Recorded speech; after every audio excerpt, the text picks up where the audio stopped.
Bonjour, bienvenue sur le groupe Trading Forex. Alors aujourd'hui, nous allons voir qu'est-ce que sont les signaux de trading et comment on les utilise. Alors je me trouve actuellement sur ProRealTime, sur la livre sterling face au franc suisse et nous allons voir comment on prend position. Alors sur ce graphique, je vois très bien que nous sommes donc en 15 minutes et je vois bien une tendance haussière et vous voyez bien là, cette bougie-là va bientôt arriver sur le point pivot. Elle a déjà tapé le pivot, mais bon, on n'est pas si pressé que ça. Je vais vous montrer, je vais prendre le temps de vous montrer. Donc, comment ça se passe? Normalement, ça va s'afficher voilà, à droite. Vous recevez comme ceci sur votre conversation Telegram, donc l'ordre, à quel prix il faut l'exécuter. Donc, ici, on a envoyé l'ordre pour l'exécuter à 1,2680 et le take profit sera à 1,27. Donc on a mis un stop loss à 1,2628 et si vous investissez 1000 $, il faudra donc investir avec un lot de 0,02 ou maximum 0,05. Si vous utilisez eToro, on va voir ça ensemble. Donc je vais prendre l'ordre tout de suite et je vais vous montrer comment ça se passe. Donc nous voici sur eToro. Après que vous ayez reçu donc le message sur Telegram, il faut vous rendre sur votre plateforme de trading. Donc ça peut être une plateforme donc notamment MT4. Donc n'oubliez pas, si vous avez MT4 et que vous avez un capital de 1000 $, il faudra investir un lot maximum de 0,05 et on vous conseille plutôt d'être sur du 0,02. Voilà, c'est très important d'avoir une bonne technique par rapport au money management. Ensuite, si vous trouvez sur eToro, donc là je vais vous montrer, on va faire l'exemple aujourd'hui sur eToro car c'est un peu plus ludique, je trouve. Donc je clique sur investir. On est bien sur achat, donc je vais placer un ordre. Donc là on a 1,2688, donc mon ordre il est à 1,2680. Peut-être que l'ordre ne va pas s'exécuter, car peut-être que le prix ne va pas retomber à 1,2680. Dans ce cas-là, pas de panique, c'est pas grave, ça arrive et c'est pour ça qu'on donne plusieurs ordres par jour. Donc je vais placer un montant, donc pour l'exemple, on va prendre position avec 100 $. En effet de levier x10 maximum. Et voilà, mon take profit, donc du coup ce qui est en vert, je vais le placer à 27. Voilà. Et mon stop loss, je vais le placer à 1,2628. Voilà. Donc je ne pourrais pas perdre plus de 4 $ sur cette position. Et si j'atteins bien le take profit, je toucherai 1,58 $, donc 1,58%. Donc c'est parti, je place l'ordre. Nous revoici sur ProRealTime et je vais vous expliquer la technique qui est derrière les signaux de trading. Donc nous avons envoyé ce signal de trading pour prendre position à 1,2680 pardon, donc qui correspond à ce point pivot. Et nous avons donné le take profit à 1,27 qui correspond, vous voyez, à cette résistance 1. Donc pour rappel, on va utiliser une technique basée sur les supports et sur les résistances. Donc là, vous voyez bien, on est sur une tendance haussière, Ishimoku nous le dit. Donc on va venir chercher voilà, ce point pivot.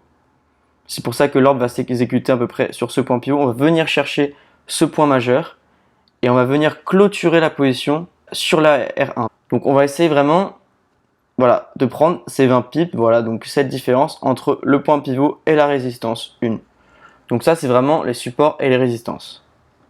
Ensuite, on a placé le stop loss, donc le prix, donc nos pertes maximum, on les a placées, vous voyez, on a laissé de l'amplitude, donc le S1, on a 1,2663, le S2, on a 1,2642, et nous, on a donné, voilà, le SL sur le support 3 à 1,2628, parce qu'il faut laisser de l'amplitude également au prix, il y a des variations.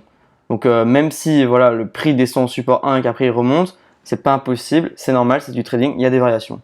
Cependant, si on vient taper le S3, on va juger qu'il y aura vraiment un changement de tendance et dans ce cas-là, mieux vaut clôturer la position avec des petites pertes. C'est pas important, on va refaire des profits sur d'autres positions. Donc voilà, il faut que vous compreniez en fait que derrière les signaux de trading, on n'envoie pas ça n'importe comment. Il y a une technique et il y a une analyse derrière. Donc on va attendre que le signal s'ouvre et se clôture. Peut-être même qu'il ne va pas s'ouvrir, peut-être même qu'on va aller taper la R1. Dans ce cas-là, on va arrêter l'ordre, on va clôturer l'ordre. Donc tant pis, c'est pas grave, on a loupé une petite occasion, mais c'est pas grave, c'est le trading. Mais il faut vraiment que vous compreniez que Voilà, c'est ça notre technique et derrière il y a toute une analyse et nous on fait l'analyse, on vous envoie les signaux de trading, on vous explique pourquoi on le fait et derrière vous apprenez en pratiquant. Donc nous revoici sur eToro, donc l'ordre s'est bien exécuté, donc il s'est exécuté à 1,2678, j'avais dit 1,2680 mais il y a eu un petit bug mais bon c'est pas grave, c'est un meilleur prix, c'est un meilleur point d'entrée. Donc ici vous pouvez voir donc c'est le profit actuel qui est de 0,16%. Donc on va pas clôturer maintenant, voilà, c'est pas du tout intéressant. Donc on va attendre que le prix atteigne le take profit, donc qui est à 1,27, ou alors que le prix vienne atteindre le stop loss à 1,2628. Donc là tout est en automatique, vous n'avez rien d'autre à faire, vous avez bien placé votre ordre, l'ordre s'est exécuté. Maintenant il vous faut juste de la patience et on va attendre, on va voir ce que ça donne. Comme vous pouvez le voir, le prix a bien atteint le take profit. Nous l'avions fixé à 1,27 et il s'est clôturé à 1,2701, donc c'est très bien. Nous avons donc réalisé 23 pips, 23 points de profit. Vous voyez, entre 1,2678 et 1,2701. Nous avons donc réalisé 1,81% de profit, à peu près 10 heures. Donc tout a été en automatique. Je n'ai rien d'autre à faire que placer mon ordre avec le take profit, les stop loss que je vous ai montré précédemment. Ça s'est clôturé tout seul, vous n'avez rien d'autre à faire.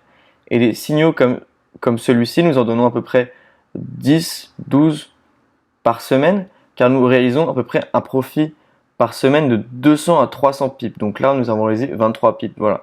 Donc c'est à peu près pour vous donner un ordre d'idée. Des fois, c'est un peu plus, un peu moins, c'est une moyenne. On va pas forcer le marché. Mais je pense que vous avez compris l'idée. Je pense que vous avez compris ce que sont les signaux de trading et comment on peut les utiliser. Et vous voyez à quel point c'est vraiment simple. Donc une fois que l'actif s'est clôturé, vous allez recevoir une analyse graphique et on va vous expliquer pourquoi. Et on va essayer de vous faire comprendre pourquoi on est rentré sur le marché et pourquoi on a clôturé à ce prix-là. Donc ça, c'est aussi tout l'intérêt de la formule. Si vous voulez en apprendre plus sur les signaux de trading, n'hésitez pas à nous contacter. On se retrouve dans une prochaine vidéo. À bientôt.